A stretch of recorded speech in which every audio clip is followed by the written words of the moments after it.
ለጣዖት አንሰግድም፣ እግዚአብሔር ያድነናል። ባያድነንም እንኳን አንተ ላቆምከው ምስል አንሰግድም። ቤተክርስቲያንን በጣም መቅረብ አልፈልግም፣ በጣም መግባት አልፈልግም፣ ግን መንፈሳዊ መሆን ፈልጋለሁ የሚል ሰው ታገኛለሽ። መንፈሳዊ ነኝ የሚል ሰው ህይወታቸው መገለጫዎቹ ምን ምንድን ናቸው? አንተ አስመሳይ ይላል ህሊና። በጣም ቅን ፈራጅም በጌርጌሶኑን ማዶ መናፍስት አድረውበት የነበረውን ያንን ሰው ለማዳን ነው ባህር አልፎ የሄደው። ጸሎት እንደ ስራ ስንቆጥረው ነው ስራ የሚሆነው። እርሱ ግን ምን አለ? እሷን ጠበቀና ሸክሟን አስጣለ፣ አዲስ ነገር አሸከማት። ያ ተፈራው የነበረን መንደር ሮጣ በር ያንኳኳች ሚስጥሬን የነገረኝ የሆነብኝን ሁሉ የነገረኝ የፈወሰኝን ያዳነኝን ኑ ስሙት ኑ እዩት አለች። ይህ ቅዱስ ቃል ነው። ዛሬም ከመምህር ጋር እንገኛለን። መምህር እንዴት ነው? እንደምን ሰንብተሻል? እግዚአብሔር ይመስገን። እግዚአብሔር ይመስገን። እንግዲህ ሳምንቱን አሳልፎ እችን ቀን ሰጥቶናልና የእግዚአብሔር ስሙ የተመሰገነ ይሁን። አሜን ይመስገን። ዛሬም እንደመወያየር ሲመረጥ ነው ስለ መንፈሳዊነት ነውና መንፈሳዊነት ስንል ማለታችን ነው። እንግዲህ መንፈሳዊነት የሚለውን ሐሳብ ስንመለከት ጥልቅ ምስጢር ያለው ሐሳብ ነው። በክርስትናው ዓለም ያለው መንፈሳዊነት አረዳድ የሰው ልጅ የመዳን ተግባር ወይም ደግሞ የመዳን ሕይወትን ለማግኘት የሚኖረው ኑሮ ነው መንፈሳዊነት አንደኛ። ሁለተኛ ደግሞ መንፈሳዊነት ማለት ከፈጣሪው ጋር ወይም ከእግዚአብሔር ጋር የሚኖረው የየዕለት ግንኙነት ነው መንፈሳዊነት። አንዳንድ ሰው መንፈሳዊ መሆን አልፈልግም ግን ክርስቲያን ነኝ ይላል። አሁን እንደዛ አይነት ነገሮች እናስተውላለን። ቤተክርስቲያንን በጣም መቅረብ አልፈልግም፣ በጣም መግባት አልፈልግም፣ ግን መንፈሳዊ መሆን እፈልጋለሁ የሚል ሰው ታገኛለሽ። ምን ማለት ነው ይህ አስተሳሰብ? መንፈሳዊነት ምንድን ነው ለዛ ሰው ብለን መመርመር ያስፈልገናል። ግን እንደ አጠቃላይ እንደ ክርስትናው ስንመለከተው መንፈሳዊነት የሚለው እሳቤ በእነዚህ ቀድሜ ባነሳቸው ሁለት ነጥቦች ላይ ያጠነጥናል። የመጀመሪያው ከእግዚአብሔር ጋር ህብረት ማድረግ፣ ሁለተኛው ደግሞ ከእግዚአብሔር ጋር ህብረት ማድረግ ሆኖ ከዛ የዘላለማዊ ህይወት ለማግኘት የሚደረግ የዕለት ተዕለት ክንውን ነው፣ ተግባር ነው፣ ህይወት ነው። የመጀመሪያውን ሐሳብ ለማብራራት ከእግዚአብሔር ጋር ያለንን ግንኙነት የሚለውን ስንመለከት እንደ ኦርቶዶክሳዊ አስተምህሮ ቴዎሲስ ወይም ደግሞ ሱታፊ አምላክ ይባላል። መንፈሳዊነት ሱታፊ አምላክ ነው። ከእግዚአብሔር ባህሪ ተካፋይ ለመሆን የሚደረግ የህይወት ልምምድና የህይወት ዘይቤ ነው። ስለዚህ አንድ ሰው መንፈሳዊ ነው ስንል ከእግዚአብሔር ጋር ህብረት አለው፣ የእግዚአብሔር ተካፋይ ነው እያልን ነው ማለት ነው። መንፈሳዊ ማለት ከእግዚአብሔር ተካፋይ የሆነ ህይወት ያለው ሰው ለማለት ነው መንፈሳዊነት የምንለው። በጣም ብዙ አይነት እንዳሉት እንደውም እኔ ዛሬ ነው ያወቅኩት። እና አሁን በእነዚህ ሀሳብ ላይ እንዴት መገለጫዎቹ ምንድን ናቸው? ማለትም የመንፈሳዊ ህይወት ወይም መንፈሳዊ ነኝ የሚል ሰው ህይወታቸው መገለጫዎቹ ምን ምንድን ናቸው? መንፈሳዊነት እውነት ነው መገለጫ ያስፈልገዋል። ለምሳሌ አሁን እንደጠቀስነው ቴዎሲስ ብለናል ወይም ሱታፊ አምላክ ብለናል። አንድ ከእግዚአብሔር ጋር የሚሳተፍ ሰው ወይም ከእግዚአብሔር ጋር ህብረት ያለው ሰው መገለጫው ምንድን ነው? ይህንን ማስቀመጥ መቻል አለብን። የመጀመሪያው መንፈሳዊ ሰው መገለጫው ከመንፈስ ቅዱስ መወለድ ነው ወይም ከመንፈስ ቅዱስ የተወለደ ህብረት ያለው ከእግዚአብሔር ጋር ህብረት ያለው አካል ነው። ያን ደግሞ በገላትያ ምዕራፍ 5 ቁጥር 22 ላይ ቅዱስ ጳውሎስ እንዳስቀመጠው ከመንፈስ የተወለደ የመንፈስ ፍሬ ያለው ያለው ማለት ነው። ፍሬ ያለው ነው። ከመንፈስ የተገኘ ከመንፈስ የተወለደ በመንፈስ ከመወለዱ የተነሳ ፍሬ ያለው። አሁን አንዳንድ ጊዜ መንፈሳዊነት ማለት መምሰል የሚሆንበት ጊዜ አለ። እንዲያውም አንድ ሰው ምን አላሉ ለሁለት ከፈለው፣ መንፈሳዊ እና መንፈሳዊ። መንፈሳዊ ማለት መንፈሳዊ መሳይ በሚል ተርጉሞታል። ይሄ ማለት ምንድነው? በአለባበስ ወይ ደግሞ በአንዳንድ ተግባራት መንፈሳዊ ለመሆን ወይም ደግሞ መንፈሳዊ ለመምሰል የሚጥር ሰው አለ። መንፈሳዊ ትክክለኛ መንፈሳዊ ሰው ግን መገለጫዎች አሉት እና እነዛ መገለጫዎች በሶስት ነጥቦች ማንሳት እንችላለን። የመጀመሪያው የእግዚአብሔር ጸጋ በእርሱ ላይ የሚገለጥ እና የእግዚአብሔር ኃይል የሚገለጥበት ሰው ነው መንፈሳዊ ሰው። የእግዚአብሔር ጸጋ አለው፣ የእግዚአብሔር ኃይል ይገለጥበታል። በየትኛውም ስፍራ መንፈሳዊ ነገሩ የተገለጠ ነው። እግዚአብሔርን የሚሰብክ እግዚአብሔርን የሚመስል ሰው ነው መንፈሳዊ ሰው የምንለው። ሌላኛው ደግሞ ሚስጥራትን የሚካፈል ነው፣ ሳክራመንታል ላይፍ እንለዋለን። ይሄ በሚስጥር ውስጥ የሚያልፍ ህይወት፣ ሚስጥራትን የሚተገብር ህይወት። ይሄ ስንል በቤተክርስቲያን ውስጥ ያሉ ሚስጥራት አሉ። ለምሳሌ የሚስጥር መግቢያው ጥምቀት ነው። ጥምቀት ከሌለ ክርስትና የለም ወይም ደግሞ ከእግዚአብሔር መወለድ የለም። ስለዚህ ከመንፈስና ከውሃ መወለድ ስለሚያስፈልግ ጥምቀት ያስፈልጋል። በጥምቀት በርነት የገባ አንድ ሰው ደግሞ በክርስቶስ ስጋና ደም ቅዱስ ስጋው ክቡር ደሙን ደግሞ መቀበል መቻል አለበት። በዛ ውስጥ የእግዚአብሔር አካል መሆን ይችላል ማለት ተካፋይ ሆነ ማለት ነው። ከዛ ደግሞ ሜሮን አለ፣ የሜሮን ሚስጥር አለ፣ የመንፈስ ቅዱስ ማህተም ጸጋ መንፈስ ቅዱስ የሚያድርበት የመንፈስ ቅዱስ ማደሪያ የሚሆንበት ስርዓት አለና የሚስጥራት ተካፋይነት ያስፈልገዋል። የመንፈሳዊነት ልምምድ በእንግሊዝኛው አሴቲክ ፕራክቲስ እንለዋለን። ወይም ደግሞ ይሄ የመንፈሳዊ ልምምዶች መንፈሳዊ የክርስቶስ አካል መሆን፣ ሐዋርያ መሆን፣ ደቀ መዝሙር መሆን በማቴዎስ ምዕራፍ 28 ላይ እንደተጻፈ አሕዛብን ሁሉ በስሜ እያጠመቃችሁ ደቀ መዛሙርት አድርጓቸው ተብሏል። ስለዚህ ደቀ መዝሙር የመሆንን ህይወት መለማመድ ያስፈልጋል። ያ ደግሞ መንፈሳዊ ልምምዶች ያሉት ነው። መንፈሳዊ ልምምዶች ስንል መጾም፣ መጸለይ፣ በተመስጦ መራመድ። እዚህ ላይ ቅዱስ ዮሐንስ አፈወርቅ መንፈሳዊነትን የሚገልጥበት አገላለጥ አለ። ከተግባራት ወይም መገለጫዎቹ መካከል በቅዱሳት መጽሐፍት ውስጥ ተመስጦ ማድረግ ይላል። በቅዱሳት መጽሐፍት ውስጥ ራስን በዛ ውስጥ ማስኬድ ምን ትርፎች ያስገኛሉ? እነዚህ ቀደም ብለው ከኛ ቀድመው በክርስትናው ያለፉ የአባቶችን የህይወታቸውን ፍኖት እንድንከተል ይረዳናል። ገድላቸውን፣ ድርሳናቸውን ስናነብ በብዙ ፈተና ውስጥ ግን ክርስቶስን ይዘው እግዚአብሔርን መስለው እንዴት እንደተራመዱ እናያለን። ስለዚህ ይሄን አይነት የቅዱሳት መጽሐፍት ንባብ ልማድ ያለው ሰው መሆን አለበት። መገለጫው ይሄ ነው አንደኛው። ከሁሉም በላይ የሆነው ደግሞ የእግዚአብሔር የመንፈሳዊ ህይወት ፍኖተ ካርታ ልንለው እንችላለን ቅዱስ መጽሐፍ ነው። መጽሐፍ ቅዱስ የህይወትን መስመር ያሳያል። ክፉውን ሰዎች ያሳየናል፣ ደጋግ ሰዎችን ያሳየናል። መከራ ቢያጸኑባቸው በመከራ ውስጥ ስለተሻገሩ ሰዎች፣ እግዚአብሔርን አልፈው ስላዩ ሰዎች እንመለከታለን። ባላያን ነገስታት፣ በአሕዛብ ነገስታት እየተቀጠቀጡ በመከራ ውስጥ ሲያልፉ ግን እግዚአብሔርን አርቀው ማየት የቻሉ ከብሉይ ኪዳን 3 ደቂቅን ማንሳት እንችላለን። ለጣዖት አንሰግድም፣ እግዚአብሔር ያድነናል። ባያድነንም እንኳን አንተ ላቆምከው ምስል አንሰግድም። ምክንያቱም ራሳቸውን ለማን አስገዝተዋል? ለእግዚአብሔር። እነዚህ 3 ሕፃናት 3 ደቂቅ በጣም የሚገርምሽ ከምርኮ መጥተው በባቢሎን ምድር ተቀምጠው ሳለ አሳላፊ ነበራቸው ወይም የእስር ቤት ሹመኛ እና ምግብ ከንጉሱ ዘንድ ታዞላቸው አንበላም አሉ። ጥሬ እንበላለን። ይሄ ማለት ምንድነው? ለጾም ያላቸውን ለጸሎት ያላቸውን ነገር ያመለክታልና በመጨረሻ ምንድነው? ብዙ ጠግበው ከበሉ ጮማ ከቆረጡ ጠጅ ከጨለጡ የተሻለ አብረቅርቀው አብርተው በመንፈሳዊ ጸጋ መገለጥ ችለዋል። ደግሞ በእምነታቸው ጽናት የተነሳ ደግሞ የእግዚአብሔርን ልጅ መልክ የሚመስል አለ ንጉሱ በመካከላቸው ሆኖ አያለዋል እና እሳቱን የሚያበርድ ኃይል፣ ይሄ ቅድም ያልነው መንፈሳዊ ኃይል የእግዚአብሔር ጸጋ የሚገለጥበት ሰው ይሆናል። ስለዚህ እነዚህን ታሪኮች ስናነብ በሃይማኖት መጽናት እንማራለን። ከአዲስ ኪዳን የእስጢፋኖስን ታሪክ እናያለን። ሰማይ ተከፍቶ እግዚአብሔር በዙፋኑ ሆኖ በግርማው እስኪገለጥለት ድረስ ክርስቶስን ማየት የቻለ ክርስቶስን በሕይወት መመስከር የቻለ ነው። ስለዚህ እነዚህን በመጽሐፍ ቅዱስ የተጻፉን ታሪኮች በማንበብ በመረዳት ይህንን የመሰለ የሕይወት ነጸብራቅ ማሳየት እንችላለን።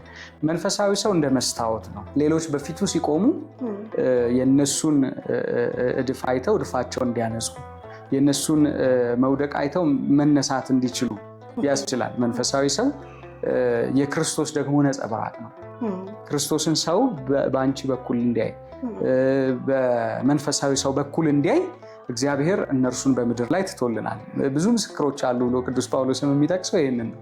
ስለዚህ መንፈሳዊነት የሚገለጥ ማንነት ነው። አሁን ብዙ ጊዜ የሚኖር ነው እንላለን። እውነት ነው የሚኖር ነው፣ ግን ምን ያህል እየኖር ነው? አሁን እነዚህ ያሉ ነው በመንፈሳዊ ተግባራት፣ በጾም በጸሎት በመንፈሳዊ ተመስጦ ውስጥ እንመላለሳለን ወይ? ከዛ ደግሞ የሚስጥራት ተካፋዮች ነን ወይ? በሚስጥራዊ ህይወት ውስጥ አለን ወይ? የክርስቶስን ስጋ በመብላት በመጠጣት ውስጥ ንስሐ በመግባት ውስጥ አለን ወይ? ይሄ መንፈሳዊነትን በደንብ መመርመር አለብን። በዛው በገላትያ ምዕራፍ 6 ላይ ተጽፎ እናገኘዋለን።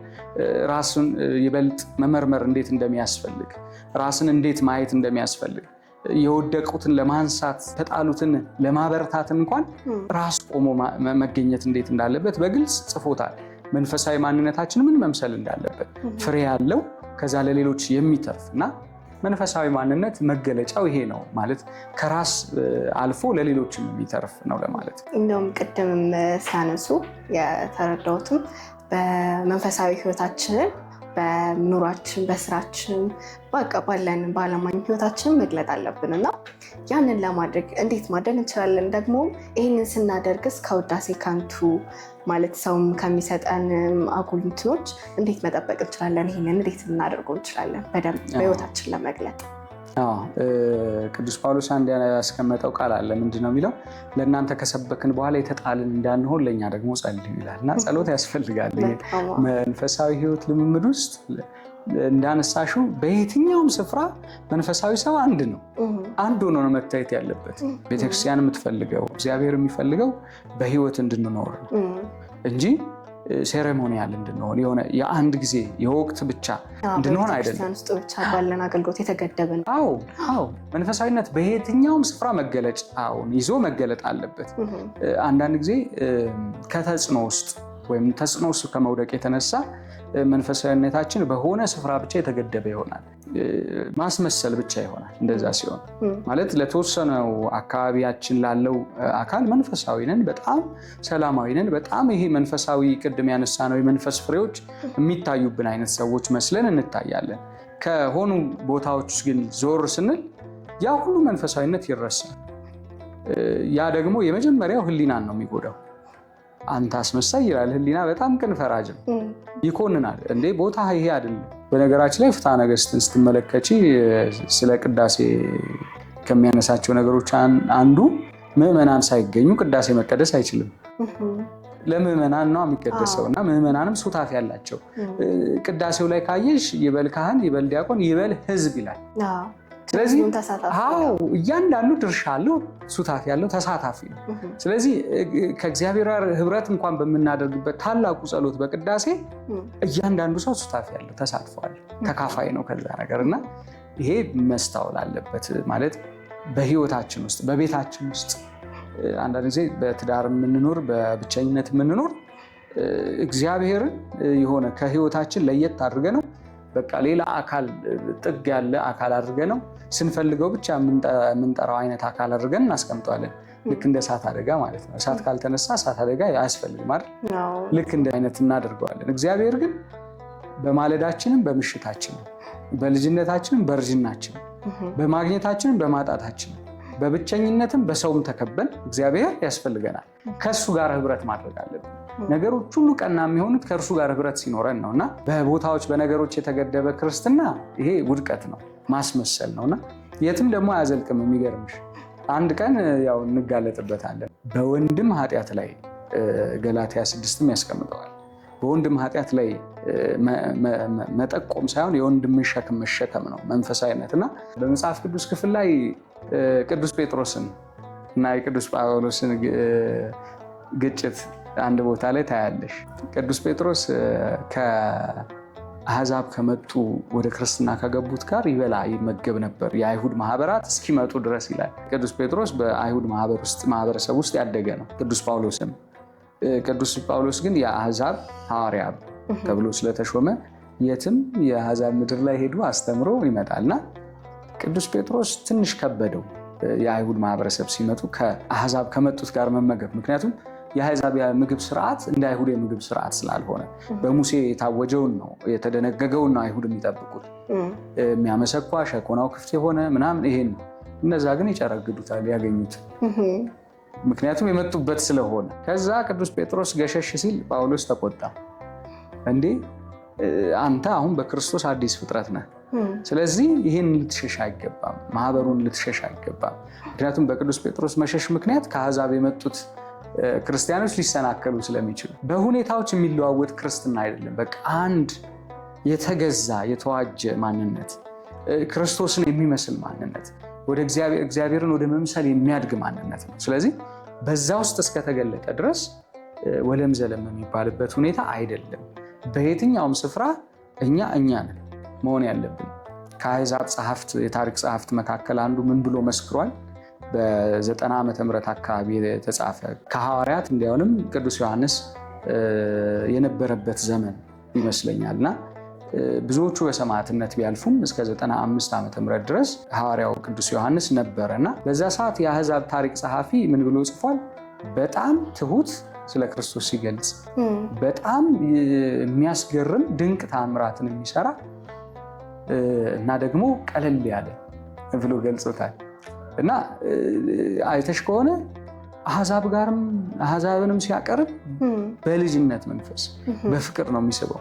ያቺ የሰማርያን ሴት ማየት ትችያለሽ። እንዴት ባለ መጠበቅ እንደጠበቃት በጠራራ ፀሐይ እየተንገላታች የነበረች ሴት። ሐዋርያቱ ምግብ ሊገዙ ሄዱ። እሱ ግን ማንን ጠበቀ? እሷን። በጉድጓድ የሁሉ ፈጣሪ ነው፣ የማያት የቀላያት ፈጣሪ ነው። እርሷን ግን የእርሷን ሕይወት ተጠማሁ ብሎ ጠበቃት። ይገርመኛል አንዳንድ ጊዜ አንድ ነፍስ ምን ያህል ዋጋ እንደሚሰጥ ተመልከች። በየእንትኑ ታምራት በያደረገባቸው ታሪኮቹ ላይ ብንመላለስ ለምሳሌ በጌርጌሶኖን ማዶ መናፍስት አድረውበት የነበረውን ያንን ሰው ለማዳን ነው ባህር አልፎ የሄደው እና ለአንድ ግለሰብ ለአንድ ሰው የሚኖረው ዋጋ በክርስቶስ በጣም ትልቅ ነውና ክርስትና እንደዛ ነው። ለሰው ከመጨነቅ ወይም ለሰው ሊያደርገው ከሚያስበው በጎነት ነው የሚመነጭ። ስለዚህ ራስን የሚሰጠው ለእግዚአብሔር ወይም እግዚአብሔር ለመምሰልን ስለሆነ እግዚአብሔር ደግሞ በምንም ነገር ውስጥ አይቀያየርም። አንተ ግን አንተ ነህ ተብሎ ተጽፎ እርሱ ያው እርሱ ስለሆነ በዘመናት ውስጥ እንግዲህ ዓለማትን የፈጠረ እርሱ ነው። ከዓለም በፊት ነበር። ለዘመኑ ቀመር የለውም፣ ቁጥር የለውም። የሁሉ ፈጣሪ ያስገኝ ነው። ዘለዓለማዊ ሁሉን አሳልፎ የሚኖር አምላክ ነው። ስለዚህ በዛ ውስጥ የእርሱን መምሰልና መካፈል ካለን እኛም ተለዋዋጭ ባህሪ አይኖረንም። ያ ተለዋዋጭ ባህሪያችንን የምንገራበት መንፈሳዊ ጉልበትና ኃይል አለን ማለት ነው። ያንን መንፈሳዊና ያንን የምናደርግበትን ኃይል የምናገኘው ደግሞ ከእግዚአብሔር ጸጋ የተነሳ ነው። ለምን? ከእርሱ ጋር ህብረት ባደረግን ድረስ ጊዜ ህብረት ባደረግን ቁጥር እርሱ ወደኛ በቀረበ ጊዜ መልካም ነገሮች ሁሉ ከእኛ መፍለቅ በጀመሩ ጊዜ የእግዚአብሔር ጸጋ በእኛ ውስጥ ይተላለፋል ማለት ነው። በጎነት ከኛ ይመነጫል። ሳምራዊቷ ላይም የተናገረው እንደዛ ነው። እኔ ከምሰጠው ውሃ የሚጠጣ ፍጹም አይጠማም። እንዲያውም የህይወት ውሃ ከምን ይመነጫል? ከእርሱ ከልቡ ይመነጫል። የህይወት ውሃ ይፈልቅና ለሌሎች መትረፍ ይቻላል። አየሽ፣ አሁን የህይወት ውሃ ምንጭ እርሱ ክርስቶስ ከኛ ጋር ከሆነ እኛ ለሌሎች የሚተርፍ የህይወት ምንጭ እንሆናለን። በጎ ነገር የሚመነጭብን ገላትያን የጠቀስኩት ምዕራፍ 5 ቁጥር 22 ለዛ ነው። የመንፈስ ፍሬ የሚያፈራ በጎነት፣ የዋሃት፣ ቸርነት፣ ፍቅር፣ ገርነት፣ መልካምነት፣ ይሄ ሁሉ ከእርሱ የሚፈልቅ ይሆናል። ስለዚህ በፍቅር ሁሉን የሚወድ በቸርነት ለሁሉ የሚለግስ የሚበቃ ነገር የተትረፈረፈ ማንነት ያለው ሰው ይሆናል መንፈሳዊ ሰው። መጸለይ ለምሳሌ አንዴ በጸለይ ነው ለምን ዘመናት አንኖርም? ህይወት ስለሆነ አየሽ፣ እስትንፋስ ስለሆነ ጸሎት እንደ ስራ ስንቆጥረው ነው ስራ የሚሆነው። በቃ መጸለይ ያለብኝ ከዚህ ሰዓት እስከዚህ ሰዓት መድብ ያለውኝ ከዛ እንደምንም ተንፏቀን ተነስተን ምናምን ጥሩ ነው። እሱም ኮሽ ሲል ሰይጣን አይወድ ችሎ መቆም ስለማይችል ማለት ነው።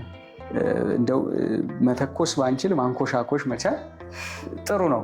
ሰይጣንን ቢያንስ ያሸብረዋልና መንፈሳዊ ትጥቅን መታጠቅ፣ ጸሎት ማድረግ፣ በሚስጥራት መመላለስ፣ ይህንን ማድረግ ከተቻለ ዓለሙንም ሰይጣንን ድል መንሳት ይቻላል። ተለዋዋጭ ባህሪ ሳይሆን ወጥ የሆነ መንፈሳዊ ባህሪ ይኖረናል እና ያ ደግሞ መገለጫችን ለሌሎች ይተርፋል። በጎነታችን ለሌሎች ይተርፋል። እግዚአብሔር አምላካችን ከኛ የሚፈልገው በህይወት እንድንኖር፣ በቃ የሟቹን ሞት አልፈልግም ይሄድ በህይወት ይኖር ወይም በህይወት ኑር ብሏል። ስለዚህ እንድንሞት አይፈልግም፣ በህይወት እንድንኖር ነው የሚፈልገው። እግዚአብሔር ምን ይፈልጋል ብሎ ብዙ ሰው ይጨነቃል። አንዳንድ ሰው ስጦታ ልስጠው፣ እንደው ልዘምርለት፣ እልል ልበል ወይ ደግሞ እንደው ምን ላርግለት ይላል። ሁለት ትእዛዝ፣ የፍቅር ትእዛዝ ጌታችን አዟል አይደል? እግዚአብሔር አምላክን በፍጹም ልብህ፣ በፍጹም ሐሳብህ፣ በፍጹም መንፈስህ ውደደው፣ ባልንጀራህን ደግሞ እንደ ራስህ አድርገህ ውደድ። እነዚህ ትልቅ የፍቅር ትእዛዞች ወይም የትእዛዛት ሁሉ መጠቅለያ ናቸው። 10ቱን ትእዛዛት ብትገመግሚያቸው፣ 6ቱን ቃላተ ወንጌል ብታያቸው በሁለት ሕጎች ይጠቀለላሉ። አንተ በአንተ ላይ የሚደረገውን የማትፈልገው ለሌሎች አታድርግ። አንተ ደግሞ እንዲደረግልህ የሚፈልገው ለሌሎች አድርግ። እግዚአብሔርን ውደድ፣ ተገዛው፣ አምልከው፣ ታዘዘው። ይሄ እግዚአብሔርን ወደ መምሰል ለማደግ የምናደርገው ጥረት ነው። ራስን ማስገዛት ለመንፈሳዊ ተግባራት፣ ለጸሎት፣ ለጾም፣ ለምጽዋት፣ ለስግደት፣ በእግዚአብሔር ፊት የአምልኮ ስግደት ለመስገድ ማስገዛት። እንደዚህ ስናደርግ እግዚአብሔር በእኛ ላይ ይሰለጥናል ወይም ባለቤት ይሆናል። የሁሉ ነገር መፍትሄ ቁልፍ በእኛ ላይ ይሆናል። ምክንያቱም ባለቤቱ እሱ ስለሆነ ገዢያችን፣ መሪያችን፣ ንጉሳችን በእኛ ላይ እንዲነግስ የፈቀድንለት ስለሆነ ሁሉ ነገር ለእኛ ይገዛል። ቅዱስ ጴጥሮስ ጌታችን መድኃኒታችን ኢየሱስ ክርስቶስ በባህር ላይ ሲራመድ አየውና ጌታ ሆይ ልምጣ አለ። ባህር ነው፣ የብስ አይደለም፣ የረጋ ነገር አይደለም። ጌታ ግን በአምላክነቱ በመለኮቱ ይራመድበታል፣ ሁሉ ፍጥረት ለእሱ ስለሚታዘዝ እና አለው። ጴጥሮስ ብድግ ብሎ መራመድ መሄድ ጀመረ በባህር ላይ። ግን በመሃል ምን አደረገ? ተጠራጠረ። መጠራጠር ማለት እግዚአብሔርን ወደ መካድ የሚያደርስ መግቢያ ነው። ጎንበስ ብሎ ሲያይ የረጋ አይደለም፣ የሚነዋወጽ ውሃ ነው። ስለዚህ መስጠም ጀመረ። ጌታ ሆይ አድነኝ አለ። እጁን ዘረጋ፣ አዳነው። ተመልከች፣ አሁን እግዚአብሔር እንድናምነው ይፈልጋል በደንብ። አንዳንድ ጊዜ የምንረግጠውን ምድር የምናምነውን ያህል እኮ እግዚአብሔር አናምነው። ምድር ተሰንጥቃ ትውጠኛለች ብለን እኮ አንፈራም ማለት ስንረግጣት። አንዳንዴ እንዲያውም የሰራናት ይመስል አካሄዳችን ይለያል። ስንነጥርባት፣ እንደ ልባችን ስንሆንባት እንታያለን። የምድርን ወይም የምንረግጠውን ምድር የምናምነውን ያህል እኮ እግዚአብሔርን እያመን ነው አይደለም። በነገር ውስጥ ሁሉ እግዚአብሔርን ማመን፣ ለእርሱ መገዛት ያስፈልጋል። የአንድ ሰው ታሪክ አለ አይደል? ጎርፍ እያገላበጠ ሲወስደው ሰውየው እግዚአብሔር አድነኝ፣ ታደገኝ፣ እባክህ አድነኝ እያለ በቃ የጴጥሮስ አምላክ፣ የዮሐንስ አምላክ፣ የቅዱሳን አምላክ እያለ መልአክህን ላክ እያለ ይጸልያል፣ ይጮሃል። እግዚአብሔር መልአኩን ላከለት። በዛ ቅጽበት ይሄ ሰውዬ ሲንደፋደፍ አንድ ጉቶ አገኘ ወንዙ ዳርና እሱ ላይ ተጣበቀ ታም ብሎ። ከዛ እግዚአብሔር መልአክ መጣ። እግዚአብሔር ጸሎትህን፣ ጩኸትህን፣ ልመናህን ሰምቷል። በል ይህንን ግንድ ልቀቅ፣ እግዚአብሔር ያድናል አለ። አለቅም። ኧረ እባክህ እግዚአብሔር ልኮኝ ነው። አይ እግዚአብሔርንም አለቅም፣ ግንዱንም አለቅም። አሁን እንደዚህ አይነት እንትኖች በእኛ እንትን ላይ ይንጸባረቃል። አንዳንድ ጊዜ ለምናለን፣ እግዚአብሔርን እንጠይቃለን፣ እንድንለቀው ወይም እንድንጥለው የሚፈልጋቸው ነገሮች ይኖራሉ። አይ እሱንም አለቅም፣ አንተንም አለቅም እንላለን። ይሄ ፍጥጥ ያለ አይነት አኗኗር በቃ አይ አንተን በአምላክነትህ አመልክሃለሁ፣ ግን ደግሞ ገንዘቤን የምተማመናለሁ። አንተን እንደ እግዚአብሔርነትህ አመልክሃለሁ፣ ልገዛህ እፈልጋለሁ፣ ግን ውበቴን እተማመናለሁ። እንደዚህ አይነት ነገሮች፣ አመለካከቶች አሉ። በእግዚአብሔር መታመንን የመሰለ የለም። ሁሉን ነገር ለእርሱ መጣል፣ ሁሉን ነገር ለእርሱ አሳልፎ መስጠት ማለፊያ ነው። እረፍ ያስብላል እኮ። አንዳንዴ ብዙ የድካም ህይወቶች አሉ። እንሮጣለን፣ እንወጣለን፣ እንገባለን፣ ስኬታማ አይደለንም። ለምን? እግዚአብሔርን ስለተው። ሁሉ ነገር በእውቀታችን፣ ሁሉ ነገር በጉልበታችን፣ ሁሉ ነገር በሀብታችን የሚመዘን ይመስለናል፣ ወይም የምንችለው ይመስለናል። አደለ? ገንዘብ እስካለኝ ድረስ ምን በቃ ይሄ የፈለግኩትን አደርጋለሁ፣ ወገን አለኝ፣ ባለስልጣን አጎት አለኝ፣ ዘመድ አለኝ፣ ምናምን የፈለግኩትን አደርጋለሁ። ግን ያ ሰው የተማመንበት ሰውና ገንዘብ ራሱ እግዚአብሔር ካልፈቀደ አንዲት ጥርኝ ውሃ እንጠጣበት። በቃ ከኛ የሚፈልገው እጃችን እንድንሰጠው፣ እጃችን እንድንሰጠው። በቃ እጅ የሰጠ ደግሞ የተማረከ አይደል? ተገቢውን እንክብካቤ ይደረግለታል። እግዚአብሔር እንደ ልጅ ነው ደግሞ የሚያየን፣ እንደ ምርኮኛ አይደለም። በጣም ደስ የሚለው እንደ ልጅ ነው የሚያየን፣ እንደ ልጅ ነው የሚወደን። በጣም እኮ እኔ መሰጥበታለሁ። ይህን የሳምራዊቷን ሴት ታሪክ ደጋገምኩት። በጣም ግን የሚመስጠኝ አሁን እሷ በህይወቷ የዛለችበትን ነገር አስቢ። ከብዙ ሰው አፍ፣ ከብዙ ሰው ትችት፣ ከብዙ ሰው ግልምጫ የፀሐይ ሐሩር ይሻለኛል ብላ ሰው ውሃ በማይቀዳበት ውሃ በሚፈላበት ሰዓት በበረሃው አቋርጣ ነው ውሃ ልትቀዳ የምትመጣ። በብዙ ሰቀቀን ውስጥ ያለች ሴት ናት። እርሱ ግን ምን አለ? እሷን ጠበቀና ሸክሟን አስጣለ፣ አዲስ ነገር አሸከማት። ያ ትፈራው የነበረን መንደር ሮጣ በር እያንኳኳች ሚስጥሬን የነገረኝን፣ የሆነብኝን ሁሉ የነገረኝን፣ የፈወሰኝን፣ ያዳነኝን ኑ ስሙት፣ ኑ እዩት አለች። መንደሩን ሰብስባ መጣች። ትፈራው የነበረውን ትሸሸው የነበረውን መንደር በወጥታ ይዛው መጣች። ክርስቶስን ልታሳይ። ያየሽ፣ መንፈሳዊ ስንሆን ሲለወጥ ህይወታችን ኑ እዩልኝ ነው የምንለው። ኑ ክርስቶስን እዩልኝ፣ ኑ አምላኬን እዩልኝ፣ ኑ ፈጣሪዬን እዩልኝ፣ ኑ የነገረኝን ያዳነኝን የፈወሰኝን እዩልኝ ነው የምንለው። ስለዚህ እሱን ለማሳየት ነው የምንሮጥ። እግዚአብሔር ከኛ የሚፈልገው የተገለጠ ህይወት፣ የዳነ ህይወት፣ ከዛ ደግሞ መንግስቱን ሊያወርሰን አይደለም የሚፈልገው። በቃ እኮ አንዳንድ ጊዜ ተሰጥቶን ሁሉ ነገር ጀርባ እንዳዞርን ይሰማኛል። በጣም እንደዛ ይሰማኛል እውነት። በቃ ይሄው ይሄን ሁሉ ውሰድ፣ ውረስ፣ ግዛ ተብሎ ጀርባ ማዞር ምንድን ነው? እንመጣለን። ድህነትን መምረጥ በቃ ማለት ድህነትን መምረጥ ብልሽ የባለጸጋው እግዚአብሔር ልጅ ሆኖ ግን በቃ ባለመፈለግ ውስጥ ወይም በፊትን አዙሮ በመላለስ እንደዛ ውስጥ እንመላለሳለንና እግዚአብሔር ከኛ የሚፈልገው ህይወት እንዲኖረን፣ ህይወት እንዲበዛልን፣ ሌላ ከኛ አይፈልግም። ህይወት እንዲበዛልን ስንል ደግሞ ዝም ብሎ ይሄ ተኝቶ መዋልና መኖር አይደለም። እንድንጠመድበት የሚፈለገው መንፈሳዊ ህይወት አለን። ገልጸነዋል ቅድም። ቴዎሲስ ስንል ሱታፍ አምላክ ስንል በሶስተኛነት ያነሳ ነው። አንደኛው የመንፈሳዊ ተግባር ላይ መጠመድ መቻል አለብን። ያ የመንፈሳዊ ተግባራችን ከእግዚአብሔር ጋር ያለንን ግንኙነት ያለምንም ክፍተት የተሞላ ያደርገዋል እና ይሄ ነው እግዚአብሔር ከኛ ህይወት ነው የሚፈልገው፣ በህይወት እንድንኖር ነው የሚፈልገው። መንፈሳዊ ህይወታችንን ከተለማመድን በኋላ ማለት ከእግዚአብሔር ጋር ያለንን እምነትም ንግግራችንም በሁለት ተከፍሏል ቅድም እንዳየነው እና ከጨመርን በኋላ ህይወታችን ላይ ምን ለውጥ እያመጣን እንሄዳለን ማለት ከድሮ ከነበርንበት ይህንን ሳናደርግ ከነበርንበት ህይወታችን እና ይህንን ማድረግ ከጀመርን በኋላ ደግሞ ህይወታችን ላይ ምን ለውጦችን ማየት እንችላለን? ምኖችን ልብ ልንል እንችላለን? የስጋም የነፍስም በረከቶች ለእኛ ይሆናሉ። ምክንያቱም የገዢ ልጅ ስለምንሆን፣ የባለስልጣን ልጅ ስለምንሆን የስጋም የነፍስም ጸጋና በረከቶች ከኛ ጋር ይሆናሉ። ስለዚህ ለምሳሌ አስተዋዮች እንሆናለን፣ ጥበበኞች እንሆናለን፣ ስሜት የሚነዳን አንሆንም፣ በእርጋታ የምንመራ እንሆናለን። ከዛ ደግሞ ሰዎችን በፍቅር የምንወድ መልካም ነገር ከኛ የሚፈልቅ እንሆናለን። እግዚአብሔርን በማስቀደም የሆነ መንፈሳዊ ልምምድ ውጤቱ በዚህ መልክ ይገለጣልና እነዚህ ነገሮች ሲገለጡብን እኛ እውነት ለመናገር የመጀመሪያው ተስፈኞች እንሆናለን። ለምሳሌ ብዙ ድካም አለብን አለ በምድር ብዙ ተስፋ የሚያስቆርጥ ነገር። ከእግዚአብሔር ጋር መሆን ስንጀምር ግን ሁሉ የኛ እንደሆነ እናምናለን። ድሆች ስንሆን አለ ሌሎችን ግን ባለጸጎች እናደርጋለን አለ። የሚገርም ቃል አይደለም? ማለት ድሃ እንዴት ነው ሌሎችን ባለጸጋ የሚያደርገው? የምድራዊ ቁሳቁስ የለንም፣ ግን የእግዚአብሔር ጸጋ አለን የተትረፈረፈ። ካህናት ልጅነትን እንዲሰጡ የእግዚአብሔር ጸጋ አላቸው። በስጋዊ ኑሮ ግን ድሆች ሊሆኑ ይችላሉ፣ ግን ሁሉ አላቸው ለሌሎች የሚተርፍ ጸጋ። የልጅነት ጸጋ በእነሱ በኩል ይተላልፋል። ወደ ጸሎት ወደ ምኩራብ ሲሄዱ ሐዋርያት ጴጥሮስና ዮሐንስ እየሄዱ በነበረበት ሰዓት በምኩራብ ደጃፍ የተጣለ አንድ ድውይ ነበረ፣ አካል ጉዳተኛ፣ አካል ስንኩል ማለት ነው። ከዛ ወደ እነሱ አንጋጠጠና ለመናቸው።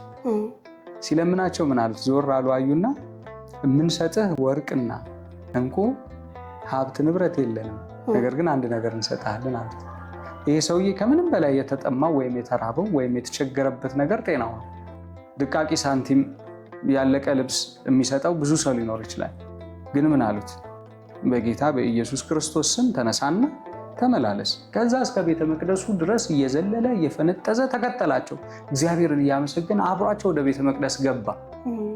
አሁን የምንሰጠው ነገር ላይኖረን ይችላል ሰው፣ ግን የእግዚአብሔርን ተስፋ የምንሰጥ ስንሆን ሁሉ የተሰጠን መሆናችን ሲገለጥ ግን ትልቅ ነገር ነው። አሁን መንፈሳዊ ሰው ሲሆን የሚገለጽበት ነገር ሌሎች መንፈሳዊ ጸጋዎችም አብረውት ይመጣሉ።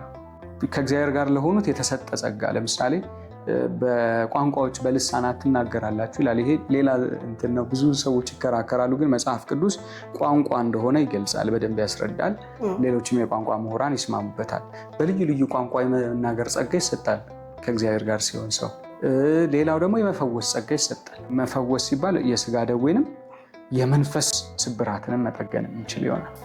ስለዚህ እነዚህ ነገሮች የሚገለጡበት በሆነ ቁጥር ያ ሰው ለሌሎች ተስፋ እየሆነ ለራሱ ደግሞ መንፈሳዊ ተጋድሎን እያበረታ እያጸና፣ በቤተክርስቲያናችን 10 ማዕረጋተ ቅድስና አሉ። እስከ ነጽሮተ ስሉስ ቅዱስ ይደረሳል። በእነዚህ ውስጥ ማለፍ ይችላል እና ይህ ሰው ትሩፋት እየኖረው እያበበ መገለጡ ወይም በሰው ፊት የሚኖረው ጸጋው ይሄ ከሞገስ ከሌላውም ወይም ደግሞ የእግዚአብሔር መሆኑ ከማሳወቁም በተጨማሪ ሌሎች ጸጋዎችም ይከተሉታልና ይሄ መንፈሳዊ ሰው በመሆን የሚገኝ ጸጋ ነው። ትሁት መሆን፣ ቸር መሆን ፍሬዎች ያልናቸው ገላትያ 5:22 ላይ የተጠቀሱት ከመንፈስ የተወለደ ሰው የሚከተሉት ፍሬዎች ሁሉ ይገለጡበታል። ስለዚህ በዚህ አይነት መልክ መንፈሳዊ ማንነቱ ይገለጣል ብለን እናምናለን። አዎ፣ በጣም ብዙ ነገሮችን ሀሳቦችን አንስተናል። በጣም ብዙ ነገሮችን ተማምረናል። መንፈሳዊነት ምንድን ነው የሚሉትንም ብዙ ነገሮችን አይተናል። መምህር ቆይታችን እንግዲህ ይህንን ይመስል ነበረ። ተመልካቾቻችንን ብዙ እንደተማሩና እንደተረዱ እናምናለን። ቅዱስ ቃል ፕሮግራማችን ይህን ይመስል ነበረ። ለቀጣይ በሌላ ርዕስ በሌላ ፕሮግራም እስከምንገናኝ ድረስ ቸር ሰንብቱ።